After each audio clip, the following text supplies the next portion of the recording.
Happy Friday. All right. So, if you guys see this here, you guys may not be familiar. Well, I mean, I'll tell you what. So here goes valve grinding compound.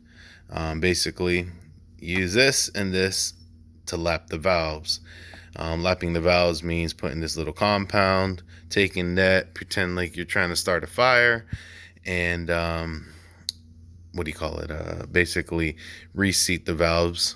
It's just cleaning up. It's not, like really doing anything regarding, material, whatnot. It's just trying to make a good connection again with those valves. So I'm gonna be doing that. This is my spring compressor. I love this one over your traditional like C clamps. This one, put something underneath there. I put a piece of wood with a shirt, and then once you take off the shim, the bucket, you can simply just push this bad boy. Hold on, I'm like doing this. Push this. This is all magnetic, as you can see. It was holding onto that. But you push that on, the valve's gonna, stay up. The spring compresses, and then the valve keepers gets, stuck in there.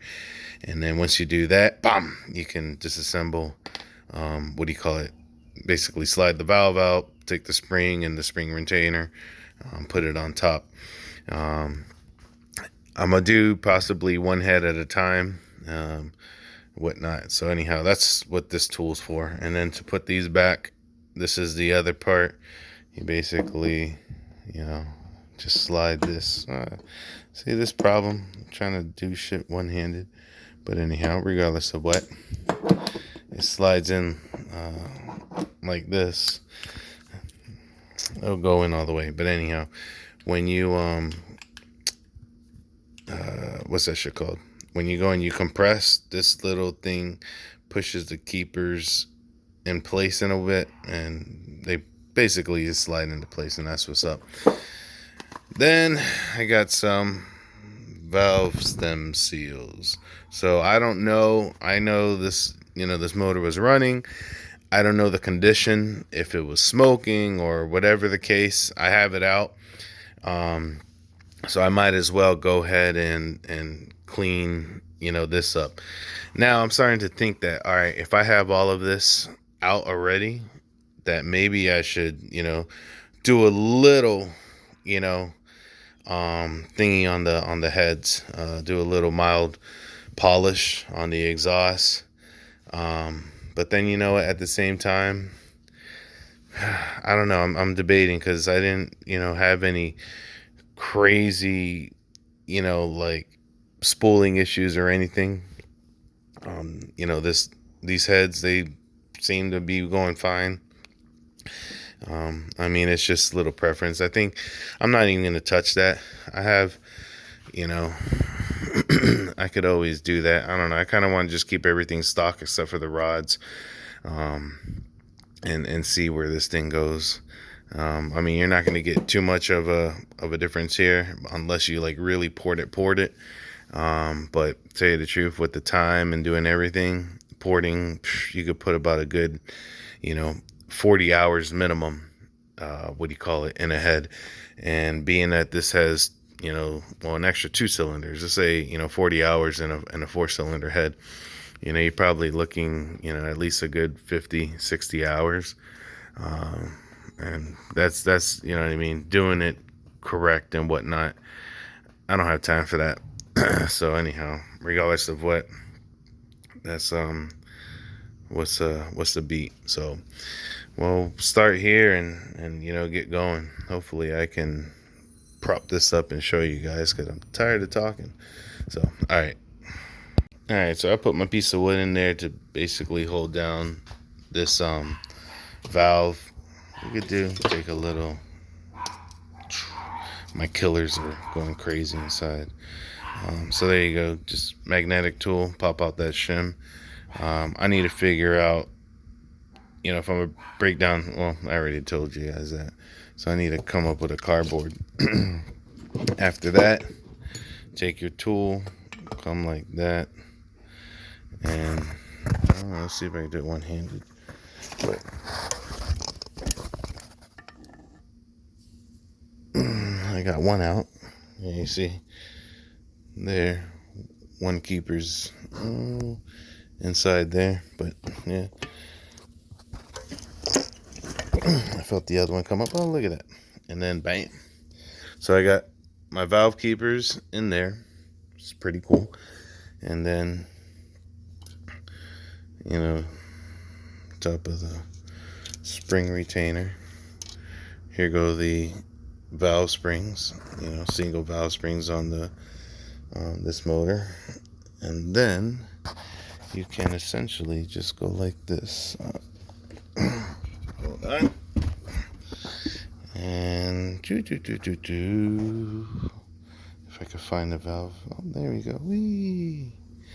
So this valve does have a lot of carbon built up at the base of the stem and on top of the valve. I'm not even gonna address that, but let's see if we can get a good. Yeah, it's just gonna be kind of hard trying to, you know, focus in on the valve stem itself. I guess it's a little better, but see how it's got some of that, you know, that marring there, and buildup and carbon. And then if you look at the valve seat, let's go ahead and slide the head. Oh, can't see. This is the problem, because when you gotta really take out all the valve stems. But regardless of what, you see how that's all thing. When I'm done, it'll all be, you know, basically polished. But that's just carbon buildup. So what happens when your valves, you know, seem to be closing? They're not really. They could have, you know, a little bit of leakage, and that's how you basically find this out with the leak down test. Once you do that, sorry. Yeah, once you know, get that leak down test, I mean, well, whatever. That's a whole bunch of bullshit that I'm talking. But with this not sealing good, just with all the, you know, combustion that's happening inside the motor, it's not gonna really seal, and, you know, you could be basically, you know, losing compression, which in turn relates to power, because the mixture is not pushing down the piston.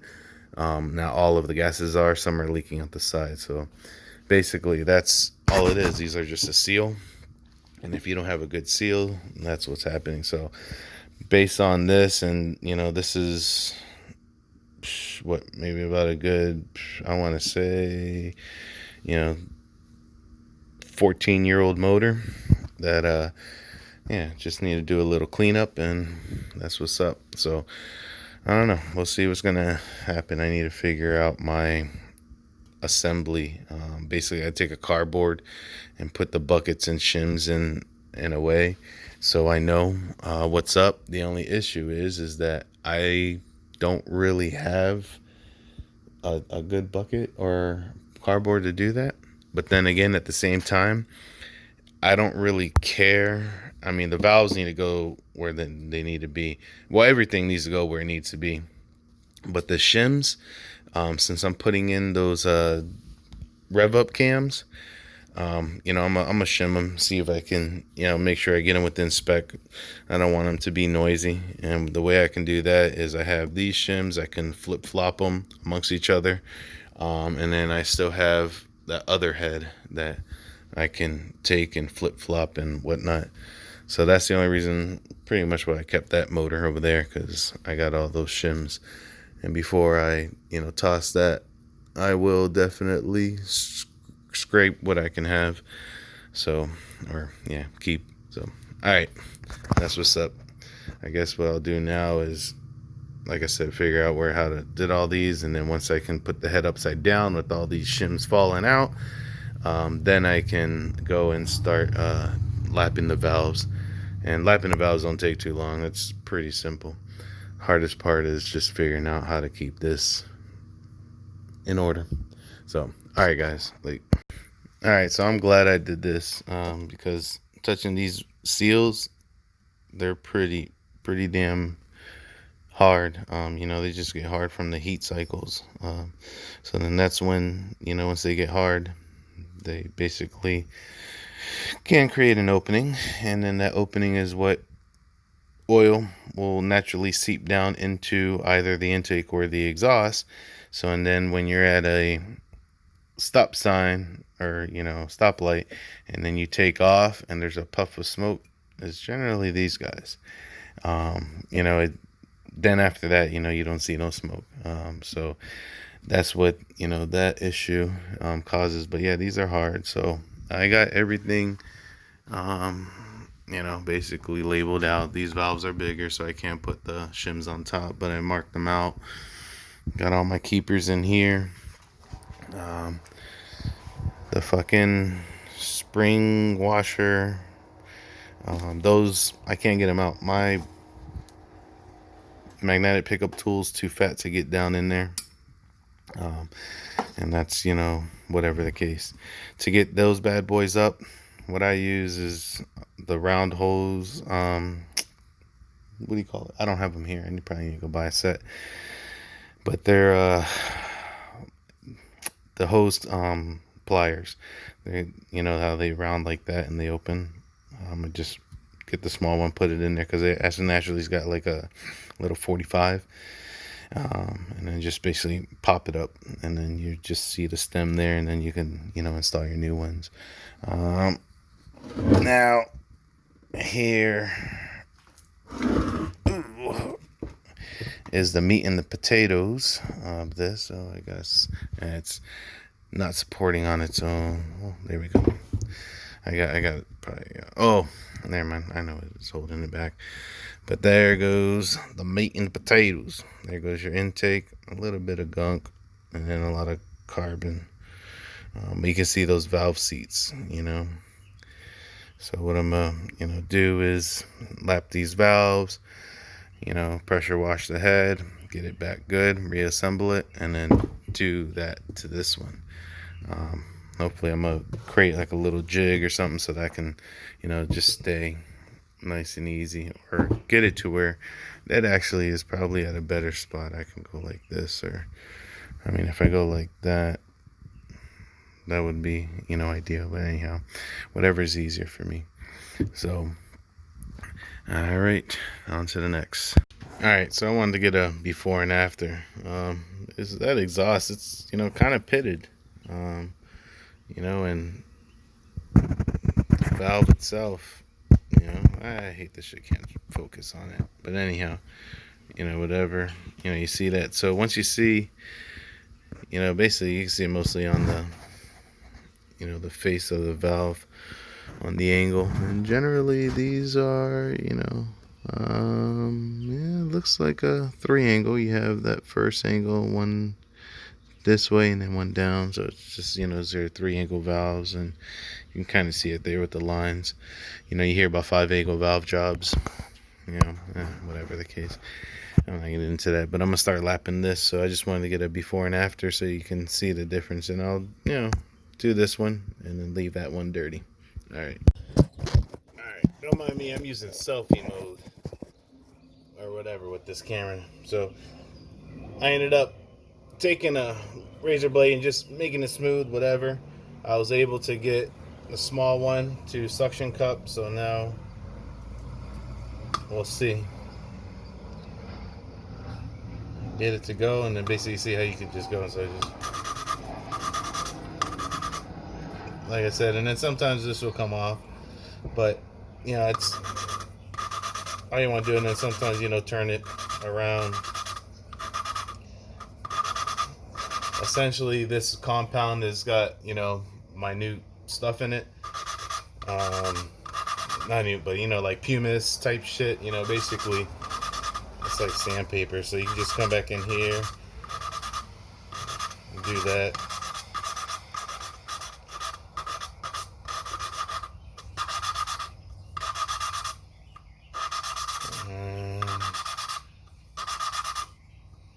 And then you can come and take this off, clean the valve, come here, clean the seat, And then, alrighty, let's change that. So that's just from that. It's got a little bit more. Once you're done, it'll be a nice, cleared out space. But I mean, not cleared out space, but it'll be nice and clean. You won't see any discolorations because that's, basically, carbon buildup and stuff. So, basically do that. I was thinking about soaking these guys. I don't know. I'm not too sure as of yet. That's just gonna get cleaned up with E85, and plus it's just gonna get bad gunky. But like I said, I'm just look at that buildup. Look at the intake valve stem to that valve stem. But I'm just kind of looking at that too. Like, you can. Well, I don't want to cut the valve stem. That's like very aggressive, port. But it looks like there can be, some stuff had. But I mean, this shit's flowing good. I'm not gonna fuck with it.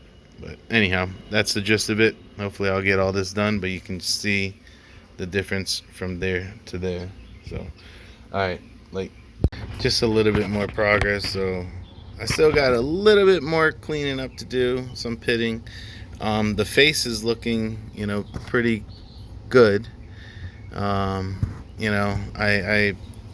have to come to an understanding of when doing is too much, because essentially you're taking material away, and it's not a lot, but if you do get overly aggressive, you could basically have a valve not really fully sealing, and we don't want that. So I might keep it like that. I don't know yet. I'm gonna just do some thoughts and a little bit of research too, because if the motor was running like that, whatever, especially with the E85 coming, that should clean it up.